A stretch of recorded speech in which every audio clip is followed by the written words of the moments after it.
Okay, motion to call the meeting to order. Second.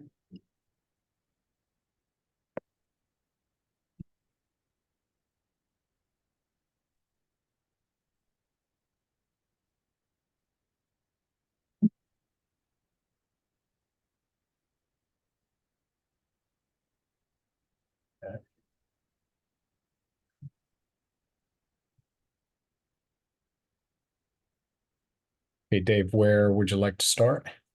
Okay, Mr. Chair, I think you'll need a motion to approve the minutes from the prior meeting, which was back in June of 23. That was emailed to members earlier today, and the members here do have a hard copy. We need a motion, Kevin. Yes, someone needs to Motion move. to approve the minutes from last meeting. I'll second it. All in favor? Aye. Aye.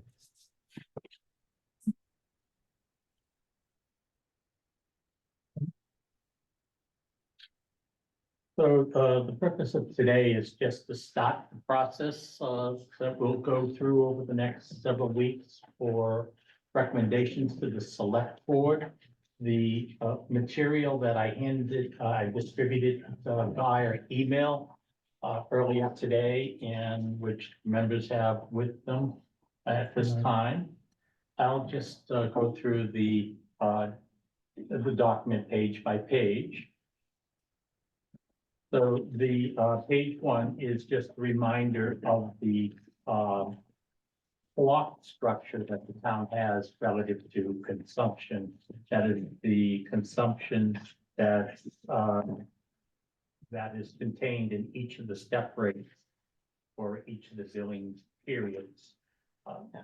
Our residential customers are billed on a quarterly basis, and our commercial customers are billed on a monthly basis. There's a little, there are some residential properties that do fall into the monthly billing. Those are some multifamily, and there are some small businesses which fall into the quarterly billing schedule.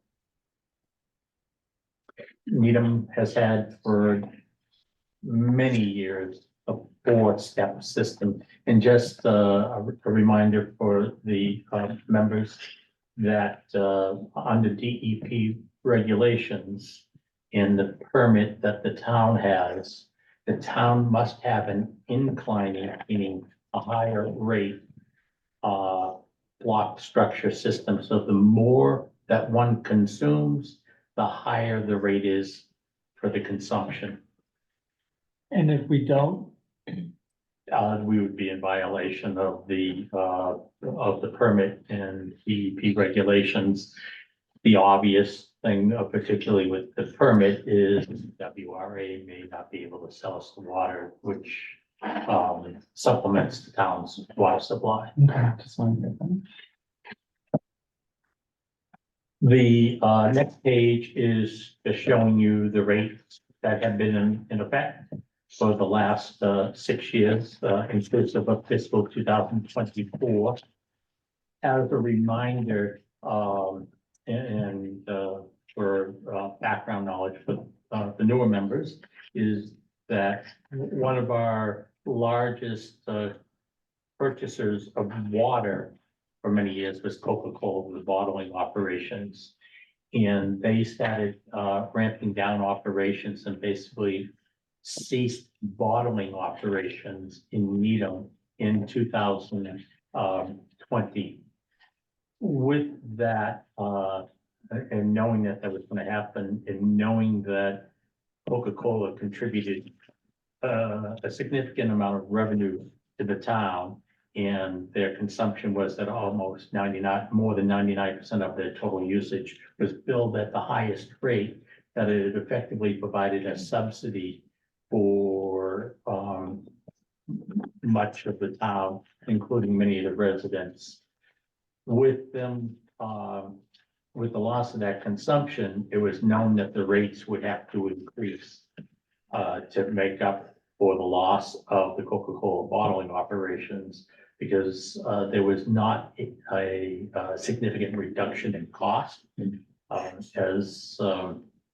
As I often remind the select board, is that the most expensive gallon of water is the first gallon because we have to have the entire infrastructure to get it there. And with that, there was only a de minimis amount of reduction in cost for the town. Mostly some of the chemicals that the town would have, because there was not as much water that the town would have to treat. Hey, David, sorry to interrupt you, but did everyone in the room meet Peter? I think I met most people. I have not met you. Okay, I'm Harold. Nice to meet Okay. you. all right, cool. Yeah, well, Thank you. should have said this Okay. earlier, but welcome. What's your last name? Cook. Cook. Peter Cook. So, why don't we do introductions all around? I should have thought of that. I wasn't sure if you worked for the town or on the committee. Sorry, We'll Peter. see how the I meeting want ends. to show him that the committee actually has a heart and, Thank you, John, for doing that. So, starting with myself, I'm David Davis, and I'm the deputy town manager and director of finance. Matt Zollner, I joined the committee last year, town resident. Good to meet you. Peter Cook. Harold Berger. Catherine Crockley, I do take the minutes. John Terry. I'm Cecilia Sinchik, I'm the Assistant Director of Finance. I'm Mike Gretzky, Superintendent, Water Sewer Drain Division. And let me make sure, so it's occurred to me that our, yes, it is. They will bring in our Director of Public Works.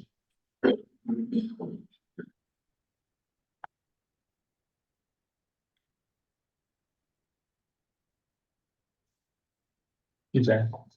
Okay, Terrence, can you hear us? I We were can. just doing Hi, yes. introductions. I'm Karis Lustig. I'm the Director of Public Works. and John Tellerico, committee chair. Thank you. So, with the Coca-Cola, it was known at that time that rates would have to go up, and the committee worked with staff to come up with a phased-in approach of increasing the rates to mitigate the impact of Coca-Cola leaving the system. And that was presented to the select board to begin in fiscal 2020, and there would have been rate increases in 21, 22, 23, 24. But as you will see from the handout, that none of the rates changed in 21 or 22. And the reason for that was we had COVID and the world changed. And the select board opted to keep rates flat during that time. With partway into fiscal 2023, there was a rate adjustment, as you'll note. And then the committee had rate recommendations for FY 24, which took effect on July 1st, 2023, which effectively was a 1.9% increase in the water rates and a 3% increase in the sewer rates. The water rates actually ranged between 1.8% and 2%, depending on which step it was. But the sewer rates were 3% across the board. Again, with the recognition that the rates would have to be increasing more in 25 and out in order to catch up to the revenue requirements that were identified 3 years earlier. So with that, the next page is how we go about estimating what needs to be raised through the rates. And what we look at is the current year and the prior 2-year budgets, the estimated budget for 2025, which is a little more firm than 26 and 27, but we look out 2 more years. So we do a 3-year outlook based on what is anticipated for the cost of salaries, expenses, capital outlay, the MWRA assessment, and other expenses would increase by. And we take an average of that estimated cost, and that average is what we focus on as the target that we want the rates to be able to generate. Is the MWRA line the variable cost that gets passed through? MWR, they all are variable. In the case of the water enterprise, the reason you see 2 asterisks is MWRA water is much more volatile for us because it's a factor of what the MWRA inflationary costs are, but also what the town's water use was from the MWRA. We use the MWRA for supplemental purposes, so it's not, so it vacillates in use from year to year. That will have a drop in consumption, and other years there could be an increase in consumption. What usually drives the higher increases is irrigation, because our wells generally can't produce enough water to meet the irrigation needs during the summer, during a hot, dry summer. But a wet summer, we tend not to have as great a demand. The other reasons that we rely upon the MWRA water is when we need to take down our wells, either for maintenance purposes or for times that there may be a break in service or demands on our water supply are exceeding our ability to pump, because we are capped. Even if our system can pump more water, there is a limit to how much we're allowed to pump. So there are times that we know that we might be reaching that limit on an annualized basis that we'll use MWRA to supplement. So it's just like peak usage surging. Yeah. Yeah, and also it's a proportion of everybody else's usage in the service area. That impacts, that also impacts, Yeah, but unlike Wellesley or Newton, Brookline, where they basically get all their water from the MWRA. So every community has volatility depending upon whether it's a wet season or dry season, but their ranges are not as drastic as ours, just because sometimes we don't use water, so we'll have a very low assessment, and then we'll need to rely upon more MWRA water. We have a much bigger assessment, and if you look at just the past 3 years, and 22 is 1.67 million, dropped down to 1.46 million because we use less water, jumped up to 1.89 million because we had a greater use. And the preliminary estimate from the MWRA for FY25 is $1.2 million based upon our water usage of last year. but the mass water numbers, those are calendar year, Yes, so, and the other numbers are fiscal. yes, Yeah, so there's a mismatch. there will always be that, Yeah. but that's true across all the communities. Yeah, I know Yeah. that. I'm just pointing it out. Is that because they invoice you once per year? So you basically hit the expense hit once? No, because in order to generate their budget, they need to know what their units are in order to do the assessments.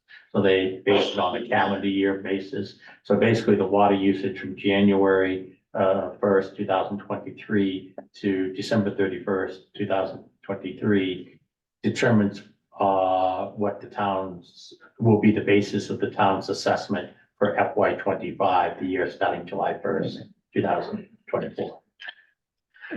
Good question. Yeah. How come this still has budget 2022? I don't remember that from, I show the budgets because we use budgets to determine setting of rates. so we have, didn't we have actuals already? Oh, we have actuals, but that doesn't that doesn't help you understand, well, how did you have the rate set at that? But the years of, but now you've got 2027 on here, and last time when we looked at this, it went through 2026. Right, because we have 2021. I know, but why wouldn't we, I don't know, I guess I understand that's the process, that's been the process in the back of, in the past, but why wouldn't we put 2022 actual? Yeah. And I guess 2023, can we do that yet? No. Well, we can provide the, yes, we can provide the actual, but we still, the law is we have to raise what the budget's, not what you think you're gonna spend, but what the town is appropriating. And what law is So, that? so we can, it sounds like that's, we can add that as additional information, but just to give the context, leave the budget column in. Yeah, but I need to remember the mechanics around this. So what's the law? The law is if the town appropriate it, you can spend it. And if you can spend it, you need to show that you have the ability to have the money for it. But there's no law that drives what should be in that column, or is there? Is there a bylaw? or- No, that's what the town voted. No, Those are actual votes at town meeting, just like starting on Monday, town meeting's gonna set the budget for 25. so what? Just hear me out. So what happened if the operational cost in 2022 was actually 7.5 million or 8? Well, under state law, we can't exceed our budgets. But, We would have to go to town meeting. but it's an enterprise fund. It's still town meeting appropriates the enterprise fund. Isn't there like, doesn't it run into the? It's a fund separate, balance? it's a separate fund, but only town meeting can appropriate the money in the town, even in an enterprise fund, town meeting still decides the budget. And you can't exceed the budget unless you go back to town meeting and increase, which town does do when there have been times that the cost has been higher and town meeting appropriates additional money. And conversely, To make up the difference. and conversely, for instance, if the MWRA assessment comes down from that, which the budget was built on, town meeting will vote to reduce the appropriation. So what these budget numbers show is what the final budget was for each of those fiscal years. So to John's point, that didn't happen, basically, right? So we didn't exceed, I get where you're going with it, though. Yeah. That makes a lot of sense, but we didn't exceed that, We're not allowed to. right? Well, we didn't have to request more. Well, we might have, I can go back and look, but what, Would you want to know that, John? I do. Well, the reason I'm heading this way is because when at the end of last year, I had a lot of problems in my head around the methodology that we're using to compute these rates. Cause the Mass Water is the big wild card. And I'm just wondering if like, well, in the case of the MWRA, those are actuals because we appropriate exactly what they bill us. okay. Oh, so those are actuals and then the remaining numbers are the budget numbers. Yes. But the MWR, that's the budget number, and we had spent 100% of the budget. Because we budget exactly what the MWRA bills us. Because if you look at 2025, it's going from 1.8 to 1.2. Correct. And that's the preliminary numbers. Correct. That was based off last year's Water, water usage. So somebody used a whole lot, we used a whole lot less on a percentage basis than we did before. correct, again, So we because need it to was a look at wet that. year Yeah, and we didn't need as much water from the MWRA as we did in calendar year 22, which was a drier year. but then we carry it forward. Yeah. Because on that one, because it's such volatility, the approach has been, I just leveled all of that.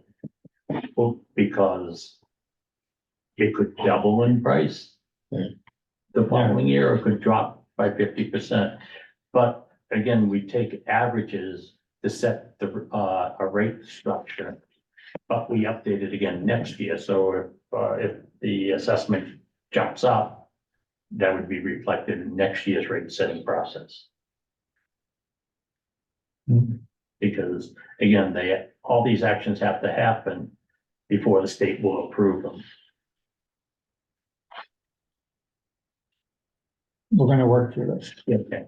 It does seem odd that the assumption is 20% below the low water mark for the last 3 years. So what happened, right, is that we increased the rates 2 times in a row, 2 years in a row. For a variety of reasons, I don't remember really. And so the danger becomes that I think from a customer, from a resident perspective, it's nice to have stability, Yeah. right? As you know. Needham has been very, very stable Stable. in terms of I its mean, we looked rates. at the first sheet, yeah. And that's also why we use averages in terms of developing it. It helps to smooth out the impact. The reality is, we've been using retained earnings to buy electricity because rates are not generating enough income to pay our bills. If you match the revenue to our expenditures, we're underpricing our product. We're still underpricing. We're still underpricing.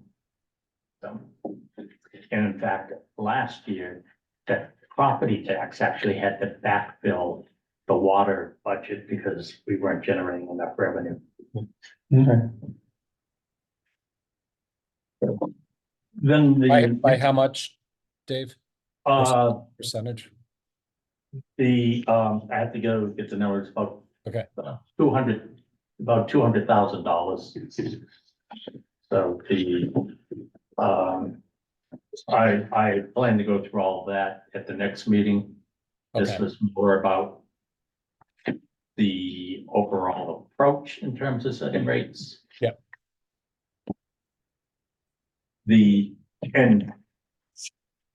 And that's probably what you're thinking of, John, is the next meeting, I will be showing what actual expenses were too.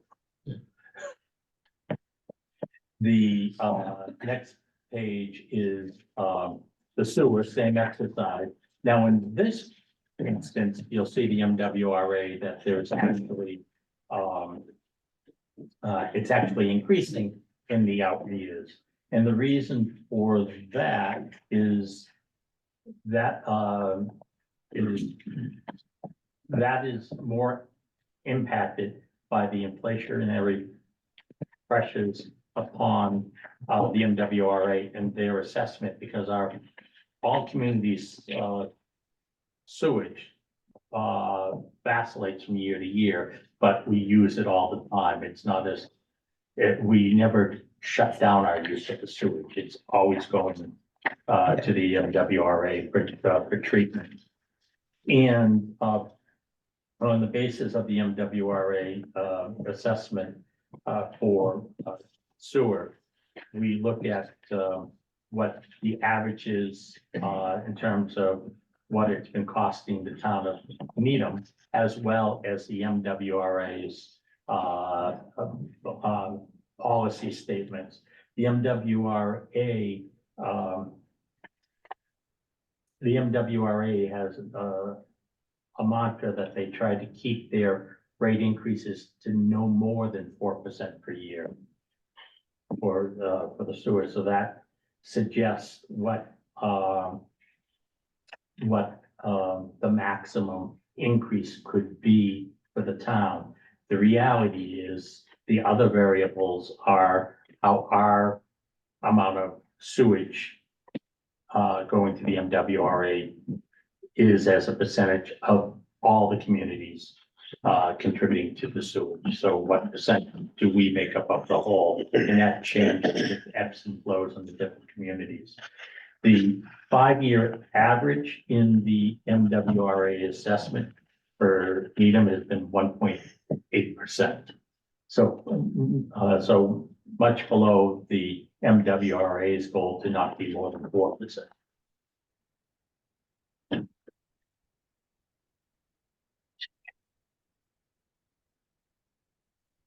The next step of the process is we just do a quick calculation of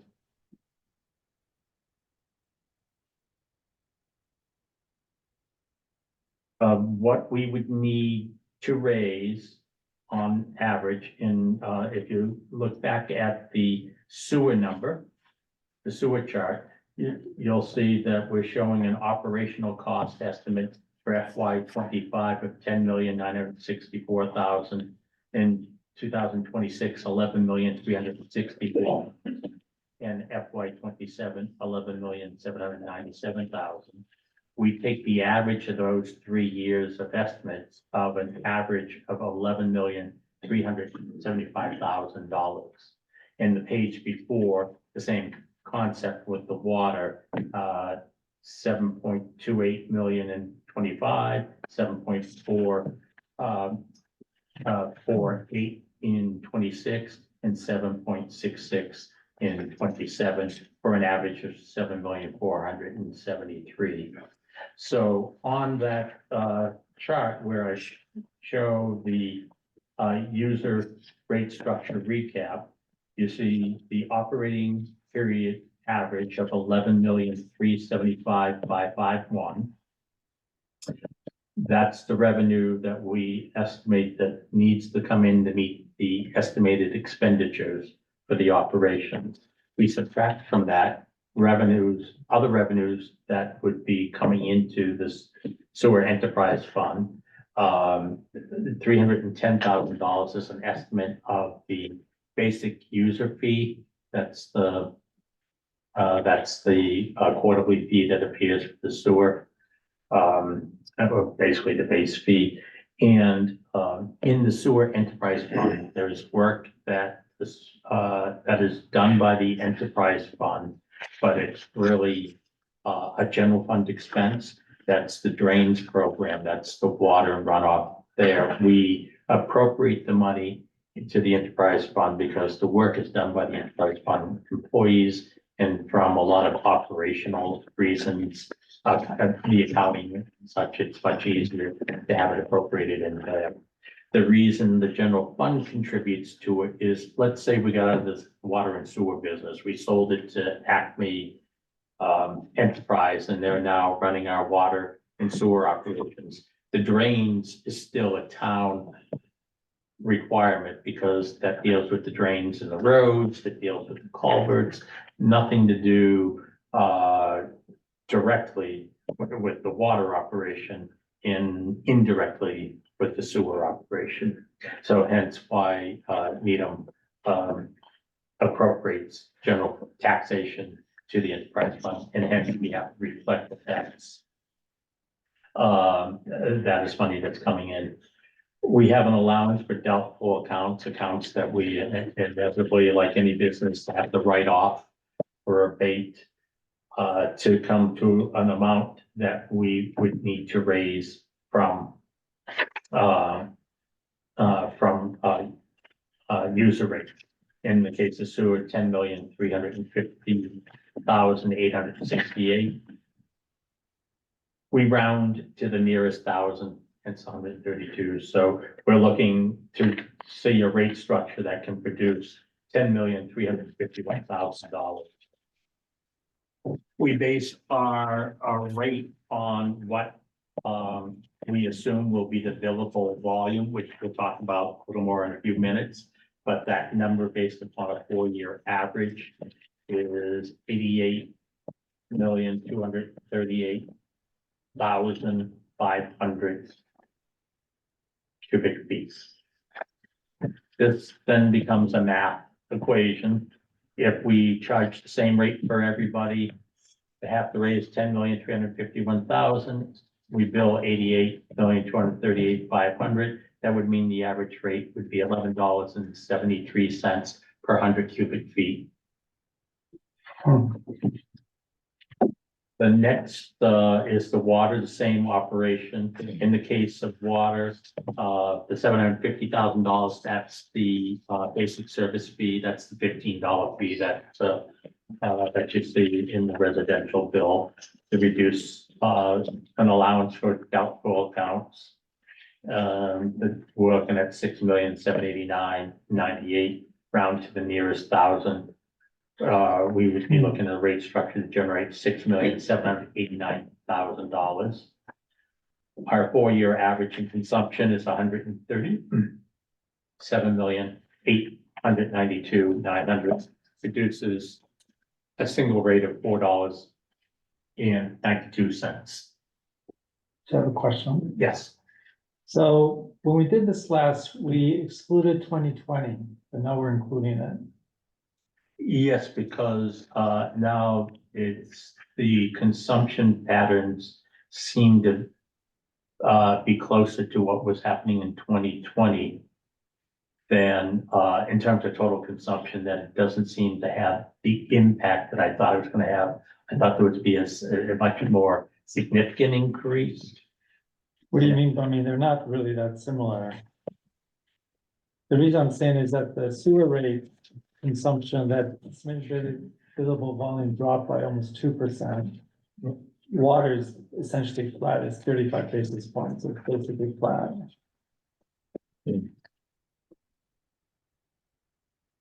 So, I mean, 2020 was 860, right?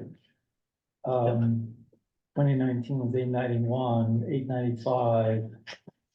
22 914, and then 2022 is 888. And now we've got 866, but.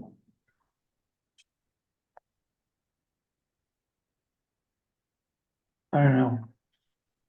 We can certainly run the numbers, dropping 20 and putting in 19. I mean, I think that just because that's kind of a driver. Like, from a methodology perspective, we have to explain why is it that before we didn't have 2020 and now all of a sudden we decided that it's actually was okay, now we can include it. Well, because we have experience of 2023, that was the basis that I was looking at, but there's no reason we can't I do mean, 2019 and leave 2020 out of it. this 2019, it's got a higher. I mean, at the end of the day, we're trying to get to the right number. We don't know what the right number is, right? We want to triangulate towards that. Right, and everything is based on averages and ranges, because it's a much more volatile basis of, in terms of getting the units, because in the end, if there are deficits, property taxes have to cover it. And select board would not really, generally don't want property taxes covering it, because there are caps on the property taxes. So either you have to ask the voters to increase the property taxes, which basically gives a subsidy to any entity using water and sewer that doesn't pay taxes. Or secondly, if the voters say, no, we're not gonna pass an override, we may need to cut some school teachers, which people are not gonna necessarily be pleasant, or firefighters or police officers, but since most of tax revenue supports the public school system, that's inevitably where those You did? cuts would be. How's fiscal 24 going? I feel like I ask this every year in terms of, but I'll just stick to consumption in terms of, is it, so fiscal 21 and 22, those are the COVID work at home years. I get it, it's higher. Is fiscal 24 more of a normalization like fiscal 20 and 23 to date? I know it's not over yet, but. And unfortunately, I can't give you that information. Okay. Not, because we're converting billing systems. And the system that we're still implementing has been a challenge, and one of the challenges is getting consumption reports out of it. So, but you have a general idea though, that you just can't.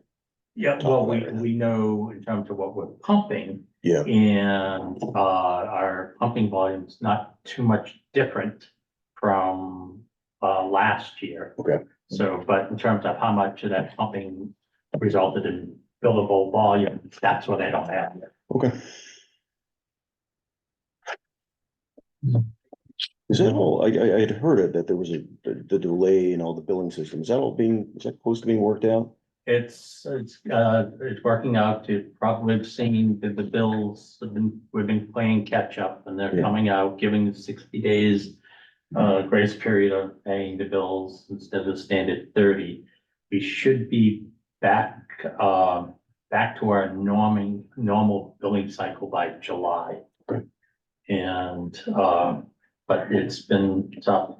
Plus, the new fee comes into effect on anybody who normally gets billed in April, which will come out by the end of May, is the stormwater fee, which I'll talk about a little later on. Yep, The, I've got two bills sitting out there, so. I think everyone in town knows about the Darling County. the next page that you'll see is, which comes back to the consumption. I provide the history of what the billable consumption was per fiscal year by step. And what, in this case, in terms of developing what we're assuming will be the billable volume is we look at the looking at fiscal 20 through 23 usage. Which is always for the last completed fiscal years. We never have included the current fiscal year because it's never complete by the time that we're setting rates.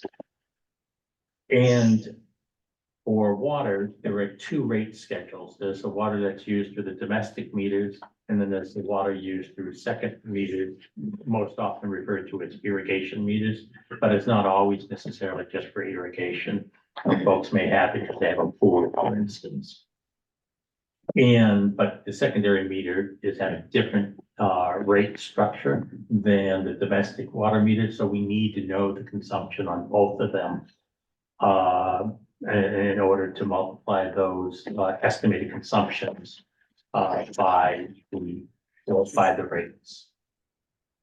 And provide the history of the percentage that is billed at each step, both for the primary water and for the secondary water. The next page is showing sewer, which is a single rate structure. Sewer usage is based on the primary water meter usage. And one of the reasons there's a difference is if you look at primary water usage, you'll see that the total in the far, let's just focus on 2023. The total is 967.37. But then you see the sewer amount, oh, that's 866,421. Oh, why is there a difference if it's based upon 100% of usage? And the difference is not everybody in town is connected to the sewer. So there is some Like portions of South town- Street has septic, yeah. Yes. Okay. Yeah. So.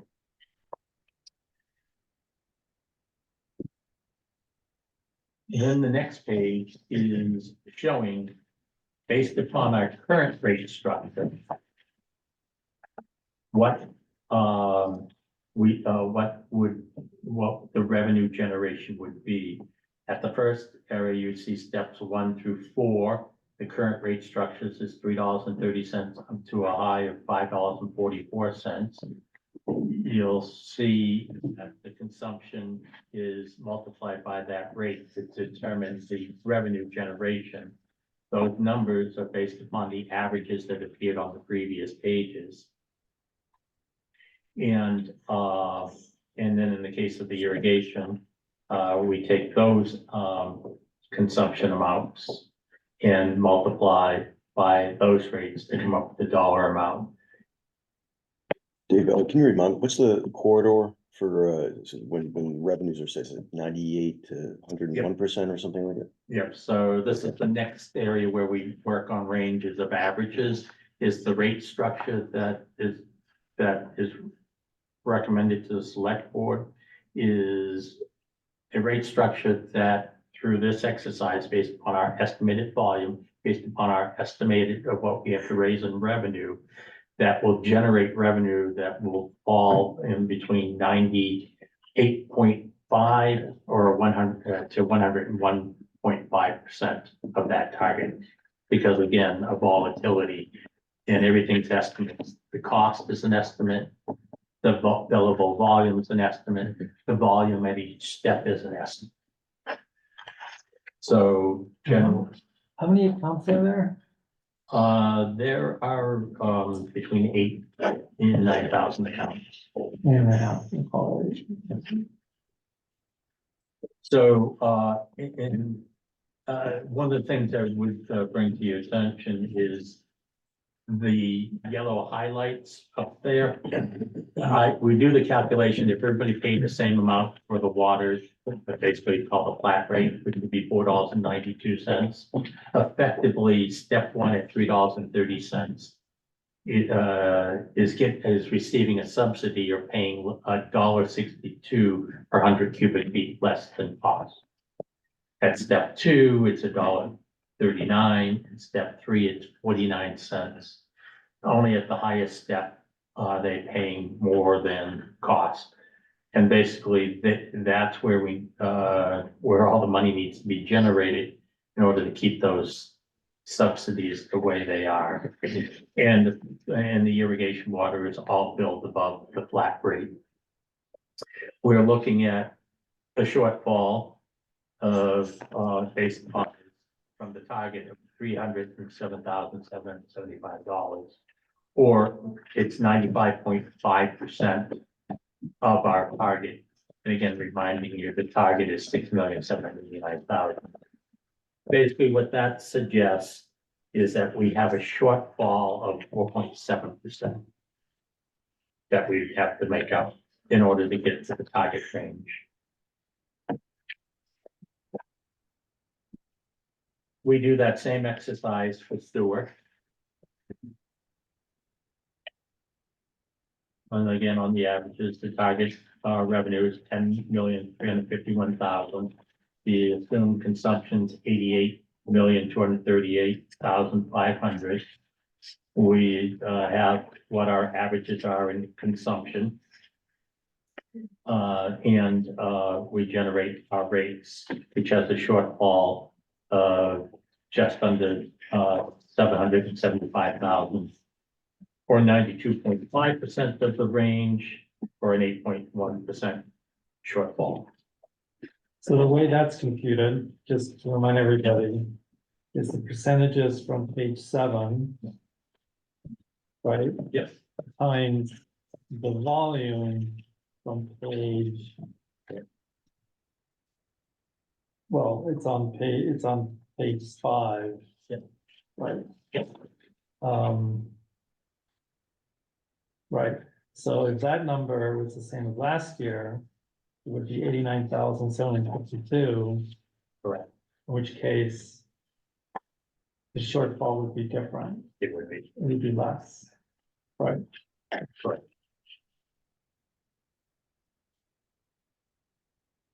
That's why those.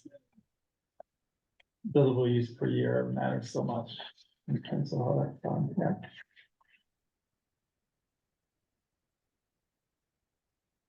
So the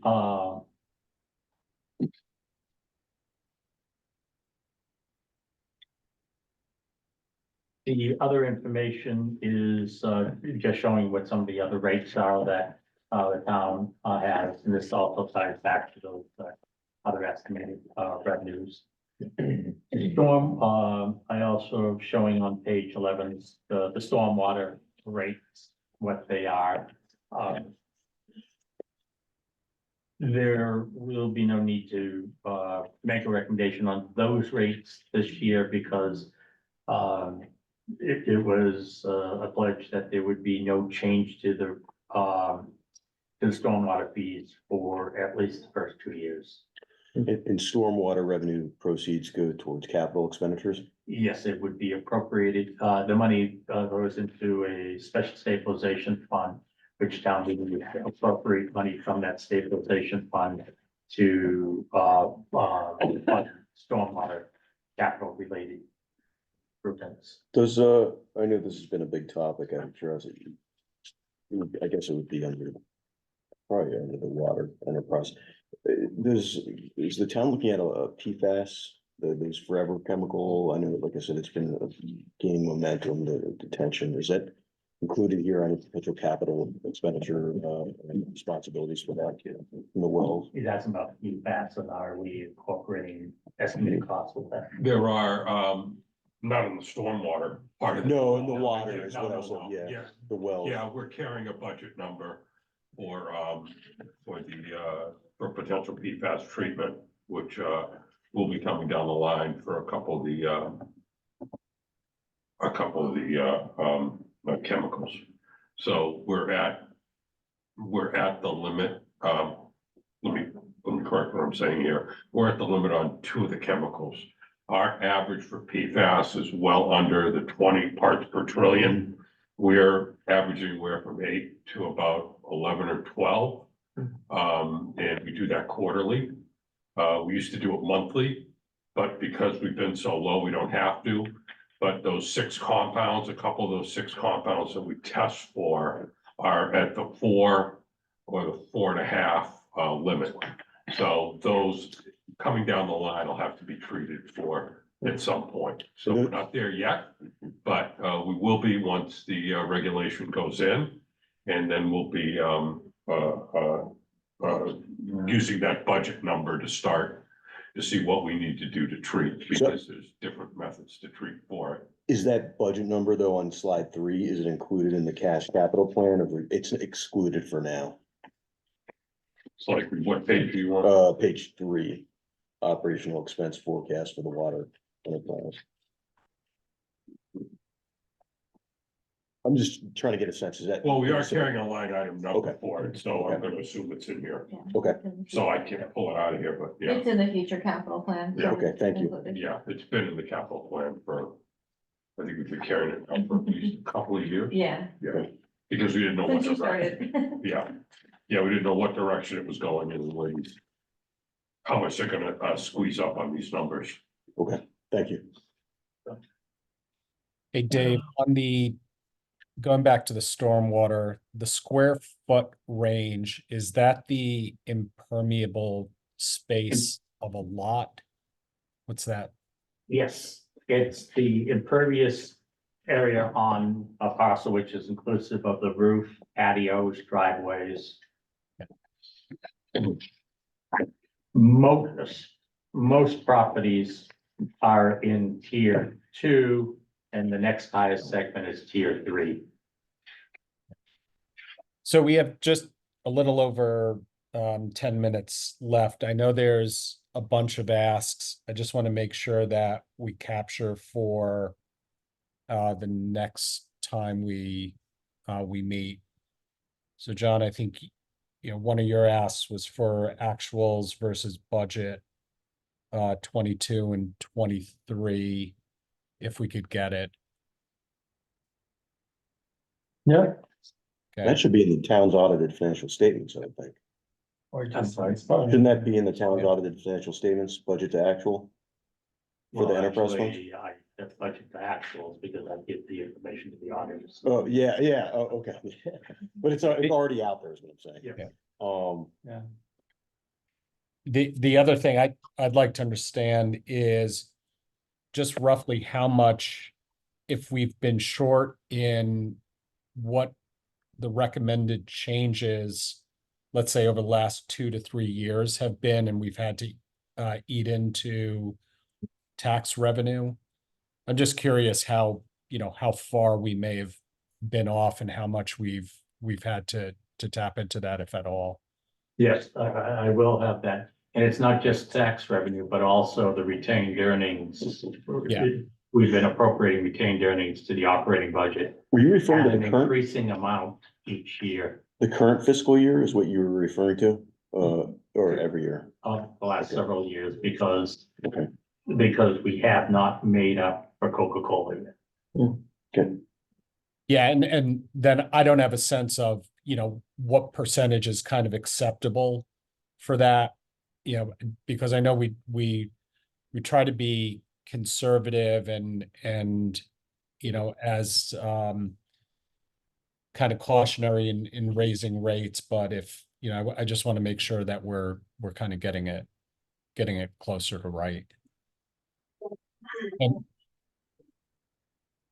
then I guess the last thing for me is just, going around the room, if there's other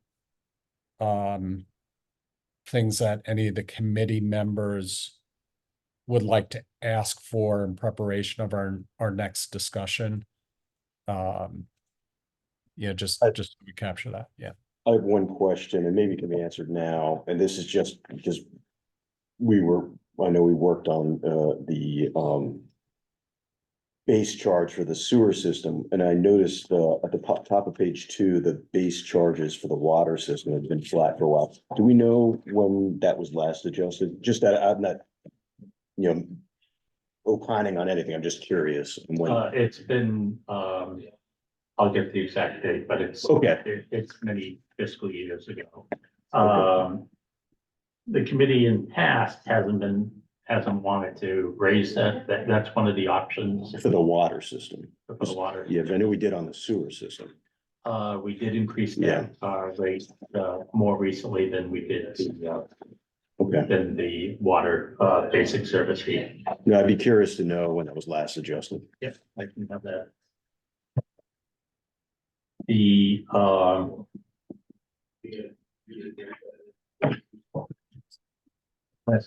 and so I'll have the 2019 consumption built into the averages, as well, so. So I'll show scenarios with the current estimates. And scenarios with 19, What is that? excluding 20. 2019 is a high number. Right? Yes, Yeah, which would say that we assume we'll have more buildable yeah, I volume, don't know, that's a which good will low idea. down the Yeah. rate, even though the most recent data we have, the consumption Lower, drop. yeah, no, I don't know if that's, I mean, I brought it up because it's a change. Yep. And we didn't know there. It's better that the volumes have come down, Yeah. right? Oh, yeah, had the Yeah. volume remained high, I would not have Yeah. put it in there. But there's no, I don't have any difficulty in doing it just to get a perspective of impact. Yeah. The sewer volumes are more volatile than the water ones. Which is weird. Yes. Big, in part, Infiltration. no, this is built, this is not our I know. actual volume, yes, this is what we built for. We do have more hotels and more restaurants, and some of them have been impacted by COVID and recovering, some have closed, so those are some things that contribute. What we're gonna be curious is what impact will Children's have on volume once they open up, which is not for another 3 But the years. sewer is volatile, more volatile than the water, right? You expect sewer to be less in the water, but then it's, Well, oh, am I wrong? It's just eyeballing, you know? It's like- no, in terms of billable sewer as compared to its related water, it tends to be fairly consistent. That's the other chart I didn't bring in this time, which I will, which I show how much of the sewer volume relates as a percentage of billable water. And it tends to remain consistent as. Okay. Similar question, I tried to sort of, I know we're running short on time. On page 2, could we also get some history on that septic disposal fee as well, when that was last modified? I actually just noticed that now for the first time in a few years. I can tell you it hasn't been modified since I've been here. How does that work? Hasn't. Does the town have a, you have to, if you want your septic tank emptied, you have to use a town?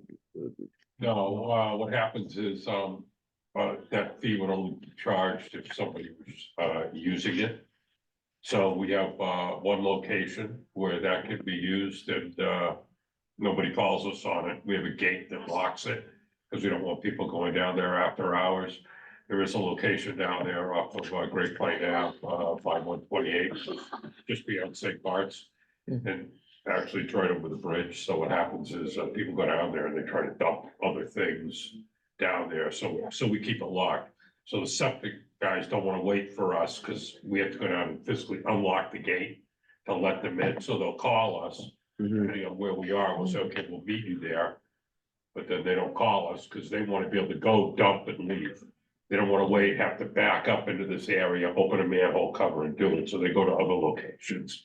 So while there's a fee for septic, It's not a real revenue item. I see. no, no, Okay, not at all. Since I've been there, nothing meaningful. we haven't had anybody come in to do Okay, thank you. If they go through the gate, is it a revenue for us or? it. It could be, but like I said, nobody's called me on it. I've had one, porta toilet guy called me, a one-man show. And as a matter of fact, he just called me about 3 weeks ago and said, well, can I dump down there? Cause I can't dump in Lexington anymore and I can't dump here. I said, you can, but you have to call us, so we'll come down and open it up. Haven't heard from him again. That was almost a month ago. So the next meeting is May 22nd, and I will have the information together for, which will be a much larger package. Any other comments, anything? Anybody want a quick update here, real quick, Yes, on please. what's going on? Because I'm happy to do that. Oh, okay, all right. Sure. All right, well, you guys have this, if we have questions, let me know. Happy to answer. Need a motion to adjourn. Motion to adjourn? Second. All in favor? Aye. Thank you, everyone. Thank you. Thank you.